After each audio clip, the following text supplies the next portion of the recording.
Hello friends, welcome to our channel इतिहास हमारी नजर से। हिंदू धर्म का इतिहास बहुत प्राचीन है। हिंदू धर्म के इस चैनल में हम आपको बताएंगे कि आखिर में हिंदू धर्म का क्रमशः इतिहास क्या है। इसी तरह आज की हमारी वीडियो का विषय है रावण के संहार के बाद सीता ने इस कारण से निगल लिया था लक्ष्मण को। रामायण में ऐसी कई कहानियां मिलती है जिसके बारे में शायद बहुत कम लोग जानते हैं। रामायण को राम और रावण के युद्ध के रूप में देखा जाता है, लेकिन रामायण की मुख्य कहानी के अलावा भी रामायण में कई घटनाएं हैं जिनका उल्लेख नहीं किया जाता। ऐसी ही एक कहानी है देवी सीता द्वारा लक्ष्मण को निकलने की।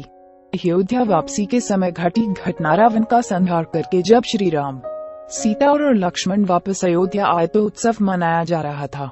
तभी सीता जी को ये विचार आया कि वनवास जाने से पूर्व माँ सरयू को ये वचन दिया था कि अगर पुनः अपने पति और देवर के साथ सकुशल अवधपुरी वापस आएंगी तो आपकी विधिवत रूप से पूजन अर्चन करूंगी।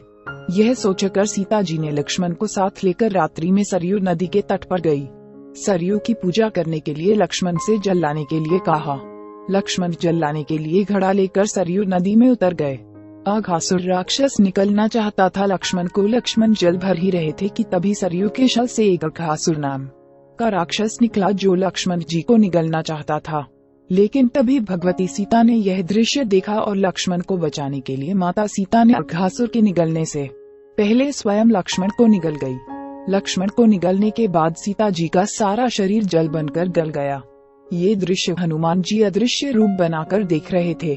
उस तन रूपी जल को श्री हनुमान जी घड़े में भरकर भगवान श्री राम के सम्मुख लाए और सारी घटना कैसा घटी है बात हनुमान जी ने श्री राम जी से बताई।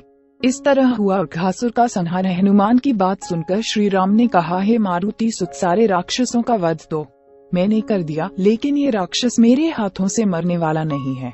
इसे भगवान भोलेनाथ का वरदान प्राप्त है कि जब त्रेता युग में सीता और लक्ष्मण का तन एक तत्व में बदल जाएगा तब उसी तत्व के द्वारा इस राक्षस का वध होगा और वह तत्व रुद्रावतारी हनुमान के द्वारा अस्त्र रूप में प्रयुक्त किया जाए।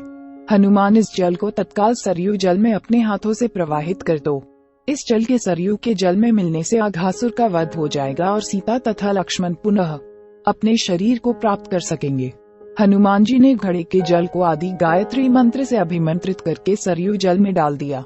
घड़े का जल जैसे ही नदी में प्रवाहित हुआ, नदी में बैठा राक्षस भस्म हो गया। इसके बाद राम और लक्ष्मण दोनों अपने वास्तविक रूप में आ गए। हम उम्मीद करते हैं कि आपको इस चैनल के माध्यम से रोचक जानकारियां दे सके।